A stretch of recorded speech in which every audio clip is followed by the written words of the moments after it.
Maanisha kwamba hii ni kuna uwezekano ya kwamba hii ni mji ambao kitabu ni cha Amosi 3:3.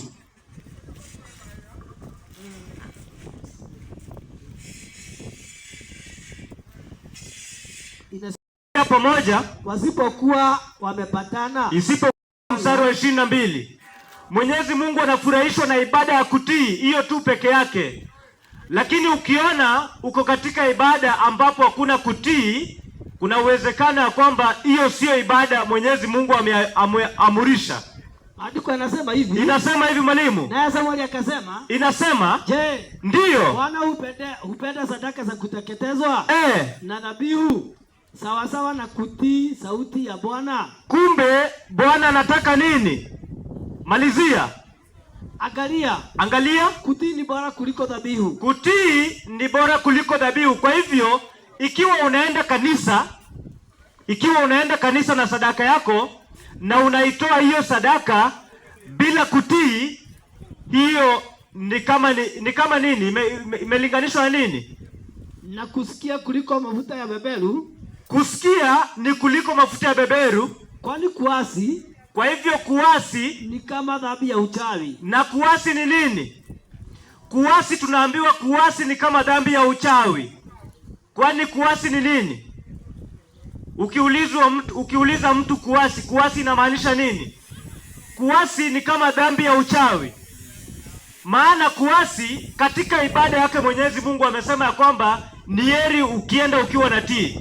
Sasa kwa mfano, kuna ibada ya watu wawili ambao mnajua katika Biblia.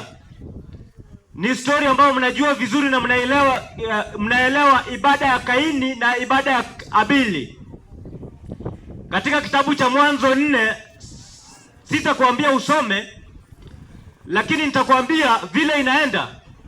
Katika ibada ya Kaini na ibada ya Abeli, Kaini aliweza kufanya ibada, lakini Abeli pia aliweza kufanya ibada. Lakini kati ya hizi ibada mbili, kuna ibada moja tu Mwenyezi Mungu aliweza kukubali. Aliweza kukubali ibada ya Abeli na akakosa kukubali ibada ya Kaini. Kwa sababu gani? Kwa sababu ya kutii. Ndio maana Biblia imetuambia kwamba kutii ni bora kuliko nini? Sadaka. Kuliko dhabihu. Kutii ni bora kuliko dhabihu ama kutoa sadaka. Sasa ikiwa tunaendelea hivyo, Mwenyezi Mungu anatuita hapa ili tuweze kukuwa walinzi. Tumeweza kuitwa mji huu ili tuweze kuwa walinzi. Na sasa kazi ya mlinzi ni gani, mwalimu wangu? Kitabu ni cha Ezekieli 33 mstari ni wa 7. Ezekieli ni 33. 33 mstari wa 7. Inasema hivi. Ndiyo. Ezekieli 33 mstari wa 7. Ezekieli 33 mstari wa 7 inasema, basi wewe, ndiyo mwanangu, nimekuweka kuwa mlinzi kwa nyumba ya Israeli. Basi ulisikia neno hili kinywani mwangu, ukawape maonyo yangu.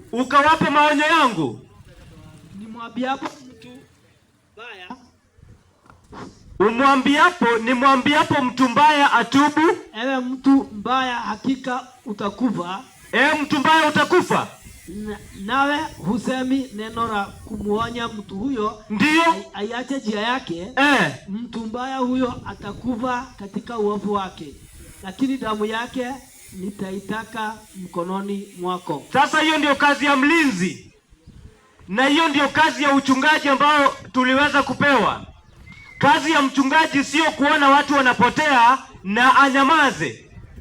Kazi ya mchungaji ni kuelekeza watu katika njia za Bwana. Na ndio maana tuko na mchungaji mmoja tu. Kama wewe hujui kama tuko na mchungaji mmoja, kuna uwezekano ya kwamba unapotea. Tuna mchungaji mmoja tu na ambaye tunasikiza sauti yake. Kwa hivyo kama usikii sauti ya huyo mchungaji, kuna uwezekano ya kwamba utaweza kupotea. Mwalimu wangu, Mhubiri 12 mstari wa 11. Mhubiri 12 11 mstari ama aya yake ni ya 11. 12:11. Maneno yao wenye hekima huwa mfano wa michokoo, ndiyo, na kama misumari iliyogongewa sana, ndivyo yalivyo maneno yao walio wakuu, ndiyo, wa makusanyiko, ambayo yatoka kwa mchungaji mmoja. Kwa hivyo maneno ambayo tunafaa kuongea inafaa kutoka kwa mchungaji yupi? Mmoja. Mchungaji mmoja ambaye ni nani? Yesu Kristo. Yesu Kristo. Kitabu cha Yohana, ndio, kitabu cha Yohana 10. Yohana ni 10. Kwanza wacha tuone hao wachungaji wengine, maana kuna wachungaji wengine pia ambao hawapati mafundisho kutoka kwa Yesu Kristo. Yohana 10 anza mstari wa 12. Inasema hivi mwalimu. Inasema Yohana 10:12. Mtu wa mshahara wala si mchungaji. Mtu wa mshahara wala si mchungaji. Mtu wa mshahara wala si mchungaji. Ambaye kondoo si mali yake. Ndiyo.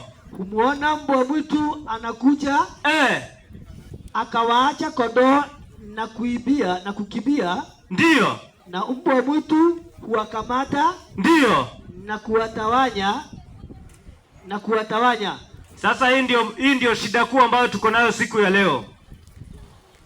Tuko na mchungaji wa mshahara, mchungaji wa kulipwa. Mchungaji wa kulipwa anapoona mbwa mwitu anakuja, yeye ndiye anakuwa mtu wa kwanza kutoroka na anaacha mbwa mwitu, anaacha kondoo.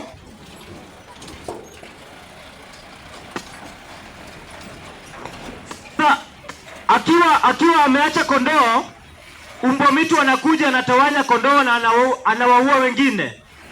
Hiyo ndio injili ambayo tuko nayo siku ya leo. Kwa sababu gani? Kwa sababu wale watu ambao wanafaa kutuelekeza katika imani ama katika ile injili Yesu Kristo aliweza kuhubiri. Kwanza Yesu Kristo alihubiri injili gani, mwalimu wangu? Ndio.